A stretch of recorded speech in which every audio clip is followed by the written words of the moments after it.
안녕하세요, 여러분. 오늘은 태국에서 관광업을 운영하는 폰차이 씨의 사연입니다. 한국을 무시하고 얕보다가 태국에서 큰일이 일어났다고 하는데 과연 어떤 사연일까요? 폰차이 씨의 자세한 이야기를 들어보도록 하겠습니다. 안녕하세요. 저는 태국 방콕에서 중견 기업급의 관광업을 운영하는 폰차이라고 합니다. 태국은 수년간 관광 산업으로 막대한 수익을 올려왔고, 특히 한국인 관광객이 늘어남에 따라 방콕, 푸켓, 치앙마이 등 주요 관광지에서는 전에 없던 호황을 누리고 있었습니다. 그러나 최근 한국에서 태국인의 범죄가 심각하게 대두되면서 태국인의 불법 체류자를 걸리는 족족 추방하고 있었습니다. 마약 등 죄질이 나쁜 범죄를 태국인들이 중국의 장첸 마냥 한국의 질서를 어지럽히고 있기 때문인데요.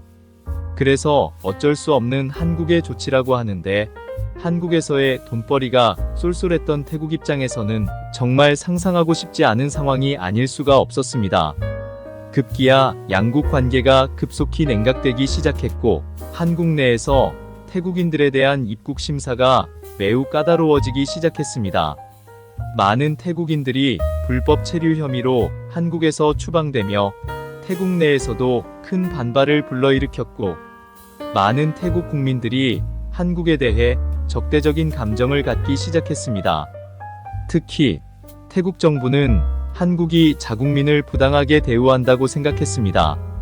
일이 점차 커지면서 한국이 우리 태국을 무시하는 것 아니냐는 여론이 커졌고, 일부 정치인들은 이에 대한 보복 조치를 취해야 한다고 주장했습니다. 그 결과 태국 정부는 한국인 관광객들에 대한 입국 심사를 강화하고, 태국 내에서 한국인 관광객들을 일부러 무시하거나 차별하며 고의적으로 불편하게 만드는 조치를 취하기 시작했습니다. 처음에는 이 조치로 많은 자국민이 통쾌해하며 아주 큰 호응을 얻어가고 있었고, 우리도 한국에게 똑같이 대갚아줘야 한다는 반응은 국민적 지지를 받기 시작했습니다. 태국의 주요 관광지에서는 노코리안이라는 팻말을 붙여가며 한국인 관광객을 몰아내기 시작했고, 한국 관광객들이 보이면 일부러 무시하거나 차별하는 사례가 점점 늘어났습니다. 한국인 관광객이 음식점에 들어가도 서비스가 불가능하다며 퇴짜를 놓는 일이 일쑤였고, 일부 한국인 관광객들은 공항 심사대에서 이유 없이 장시간 대기해야 하는 일도 발생했습니다. 저 역시도 처음에는 이런 조치가 아주 적절하고 맞다고 생각했습니다.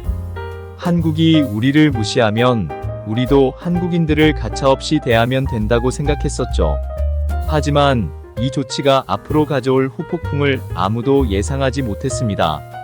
그렇게 태국 정부의 대응 조치가 시행된 이후 몇 달이 지나면서 태국 내에서는 한국인 관광객이 눈에 띄게 줄어들기 시작했습니다.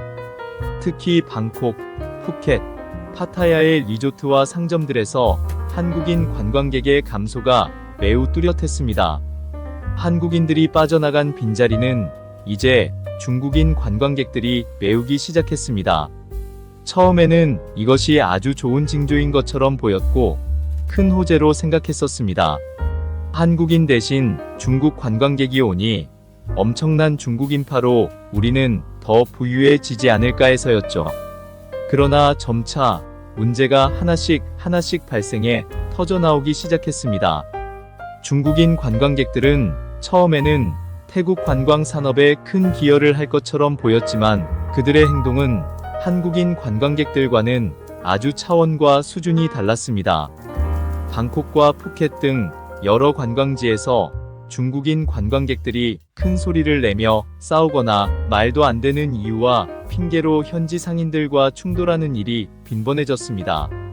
특히 한 유명 사찰에서는 중국인 관광객 무리가 사찰 내에서 큰 소리로 떠들고 쓰레기를 아무데나 버리는 것은 물론 이곳저곳 배설의 흔적을 남기는 사건이 발생했습니다. 사찰의 관리자는 이곳은 신성한 장소이고 우리 문화를 존중해달라고 계속 요청했지만, 그들은 아랑곳하지 않고 관리자의 말을 무시하며 되려 더 큰 소리로 나무랐습니다. 이 사건은 현지 주민들 사이에서 경악을 금치 못할 큰 논란이 되었고, 일부 상인들은 중국인 관광객을 받지 않겠다는 항해 시위를 벌이기까지 했습니다. 참다 못한 태국인들은 중국 관광객들은 태국 문화를 전혀 존중하지 않는다는 비판을 쏟아냈고, 그로 인해 태국 내 관광업계는 생각지도 못한 중국인의 행태에 큰 혼란에 빠졌습니다. 한국보다 큰 중국과 상대하면 훨씬 더 이로울 거라는 우리의 생각은 오판이라 생각되기 시작했습니다. 파타야의 관광지의 한 상인이 인터뷰에서 한숨을 내쉬며 말했습니다. 한국인 관광객들이 그리워집니다. 한국인들은 우리 문화를 존중하고 고가의 상품도 많이 샀어요. 그리고 한국의 관광객들은 예의 있고 매너와 질서를 아는 사람들이었습니다. 하지만 지금은 중국인 관광객들 때문에 상점들이 엉망이 되고 있습니다. 하면서 노골적으로 중국인들의 만행을 알리며 하소연을 했습니다. 이뿐만이 아니었습니다. 중국 관광객들 중 일부는 자국에서 대량의 가짜 물품들을 들여와 태국에 피해를 끼치기 시작했습니다. 중국인들은 태국의 암시장에서 가짜 물품들을 거래하며 태국의 경제마저 흔들기 시작했고, 그 피해는 고스란히 현지 상인들에게까지 영향을 끼치고 말았습니다. 이제야 한국이 왜 태국인을 자국에서 추방했는지 이해가 되었습니다. 더 큰 문제는 한국인 관광객들이 빠져나가면서 생긴 빈자리를 메우지 못했다는 점이었습니다. 태국 정부는 처음에 한국 대신 중국 관광객이 오면 된다며 낙관적인 태도를 보였지만 현실은 전혀 달랐습니다. 고급 리조트와 명품 매장들은 한국인 관광객이 주요 고객층이었고, 그들이 빠져나가면서 수익이 급격히 감소하며 적자의 나날이 이어지기 시작했습니다. 푸켓의 한 대형 리조트 매니저는 울먹이며 말했습니다. 한국인들이 떠나고 난 뒤로 예약률이 반토막 났습니다. 중국 관광객들이 오지만 오히려 리조트가 더 개판이 나고 있습니다. 이러다 결국 우린 문을 닫아야 할지도 모르겠습니다. 하면서 걱정 가득한 얼굴로 고개를 절레절레 흔들며 혀를 찼습니다. 더욱 심각한 사건은 방콕의 유명 쇼핑몰에서 일어났습니다. 한 한국인 관광객이 쇼핑몰 내에서 중국인 관광객에게 폭행을 당한 사건이 발생한 것입니다. 그 사건 이후 쇼핑몰 측은 중국인 관광객의 입장만을 고려해 편을 들며 오히려 한국인 관광객에게 잘못을 덮어씌우는 파렴치한 행동을 했습니다. 이는 언론에서 크게 보도되었고, 한국인들은 태국에 대한 불신을 더욱 키워갔습니다. 그러나 태국의 문제는 이 사건들로 끝나지 않았습니다. 결정적인 사건은 푸켓에서 발생했습니다. 한 한국인 가족이 유명한 리조트에서 투숙 중 중국인 관광객 무리에게 괴롭힘을 당한 사건이었습니다. 중국인 관광객들은 술에 취한 채 수영장에서 막무가내로 소란을 피우며 다른 관광객들을 위협했고, 그런 모습을 지켜보던 한국인 가족이 이에 항의하자 되려 언어폭력과 위협적인 행동으로 맞서며 더욱 큰 사건으로 번졌습니다. 더욱 충격적인 것은 이 사건이 태국 현지 경찰에게 신고되어 경위를 조사했는데, 태국 경찰은 이 사건을 미적대며 제대로 처리하지 않았습니다. 오히려 태국 경찰은 중국인 관광객들의 말만 듣고 한국인 가족을 문제의 원인으로 지목하며 그들에게 벌금을 부과했습니다. 이 사건 역시 언론에 보도되었고, 한국에게는 그나마도 없던 신뢰마저 잃어버리고 말았습니다. 아마도 한국에서는 태국은 한국인 관광객들에게 부당하게 대우한다는 인식이 생길까 우려스러웠습니다. 아니나 다를까 일부 언론에서 한국인과 중국인을 비교하며 차별받는 한국인을 보도했습니다. 이런 일들로 인해 한국 내에서는 태국 여행을 자제하라는 여론이 강해지기 시작했고, 한국 정부도 태국에 공식적으로 항의하며 자국민의 안전을 지켜주길 입장을 발표했습니다. 이런 상황이 지속되자 태국 내에서 활동하는 한국 기업들이 자금을 빼철수하기 시작했으며, 점점 시간이 지나자 태국 경제는 그야말로 파국으로 향해 점점 더 빠져들었습니다. 한국인 관광객들이 빠져나간 관광지들은 적자가 지속되며 크게 휘청였고, 리조트, 상점, 현지 가이드들까지 모두 고스란히 그 피해를 입기 시작했습니다.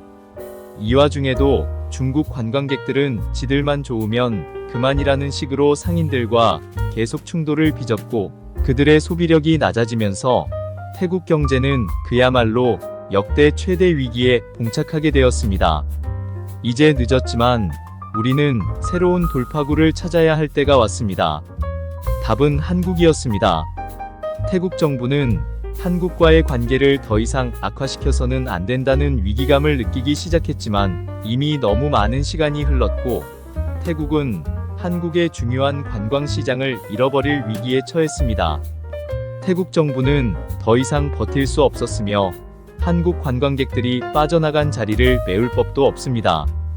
중국 관광객들의 문제로 인해 태국의 관광 산업뿐 아니라 모든 면에서 나락으로 가고 있습니다. 이제서야 태국 정부는 오만한 생각과 잘못된 판단이었다는 사실을 깨닫기 시작했습니다. 하야 태국 정부는 두 손 두 발 다 들고 즉시 한국에 사절단을 보내 외교적 사과를 전달했습니다. 우리가 큰 실수로 잘못했다고 한국과의 관계 회복을 위해 적극적으로 나서겠습니다. 그러면서 한국인 관광객들에게 다시 태국을 방문해달라고 애원했습니다.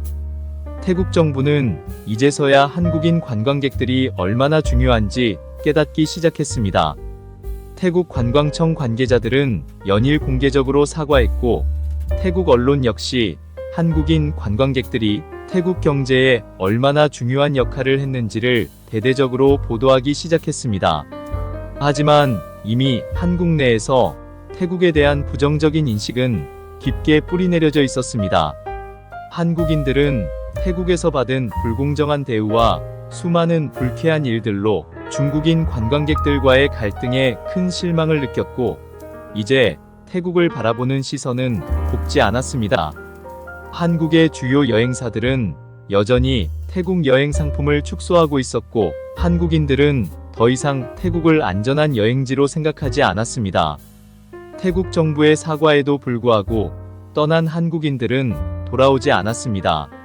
한국 내에서 태국은 더 이상 우리가 신뢰할 수 있는 곳이 아니다라는 여론이 강하게 퍼지며 한국인들은 다른 동남아시아 국가로 발길을 돌리고 있었습니다. 푸켓과 방콕의 주요 관광지, 그리고 고급 리조트들은 그들의 빈자리를 비로소 체감하고 있었습니다. 태국 정부가 이렇게까지 사과했는데도 돌아오지 않고 심지어 냉대하기만 한 한국인들에게 태국 내 관광업계는 절망에 빠졌고, 정부의 대응에 대한 비난이 거세졌습니다. 경제 회복에 희망을 걸고 있던 태국 정부는 후회로 가득 찼습니다. 자만에 빠져 한순간의 선택으로 태국의 관광 산업은 계속해서 침체되어 갈 것입니다. 한국과의 관계를 회복하는 것이 쉽지 않다는 것을 점점 더 실감했습니다. 한때 태국을 찾던 수많은 한국인 관광객들의 발걸음은 이제 아예 끊겨버렸고, 그 빈자리를 메울 방법은 보이지 않았습니다. 태국 내 주요 정치 인사가 한숨을 내쉬며 말했습니다. 우리가 한국을 무시했던 대가를 이렇게 크게 치르게 될 줄은 몰랐습니다. 이제는 정말 끝인가요? 우리가 더는 돌아갈 길이 없는 걸까요? 라고 하면서 깊은 후회를 하며 절망하고 말았습니다. 태국은 뒤늦게 한국과의 관계를 회복하려 했지만 너무나도 늦었습니다. 한국의 관광객들과 한국의 투자가 떠나버린 자리는 텅 빈 상점들과 문을 닫은 리조트들로 채워졌습니다. 태국은 절망 속에 빠졌고 스스로의 잘못된 판단에 대한 후회만이 남았습니다. 저 역시도 이번 경험을 통해 큰 깨달음을 얻었습니다. 한국은 단순히 관광을 위해 오는 나라가 아니었습니다. 그들은 문화와 경제에서 태국의 중요한 파트너였고, 우리는 그들의 가치를 너무 늦게 깨달았습니다. 이제는 한국인들이 다시 태국을 찾을지조차 확신할 수 없는 상황입니다. 태국은 자신들의 오만으로 인해 돌아올 수 없는 강을 건넜을지도 모릅니다. 우리는 이 절망 속에서 한국과의 관계를 다시 회복할 수 있는 날을 기다릴 뿐입니다. 여러분은 어떠셨나요? 한국을 무시하고 얕봤다가 결국 태국 경제는 엉망이 되고 말았습니다. 현재 상황이 안타까운 폰차이 씨는 이제 다시 한국과의 교류를 위해 힘쓰고 있습니다. 그의 바램처럼 한국과 태국이 정상화되길 기원하며 사연이 좋으셨다면 좋아요와 구독 부탁드리며 다음에도 더 좋은 사연으로 여러분을 찾아뵙겠습니다. 감사합니다.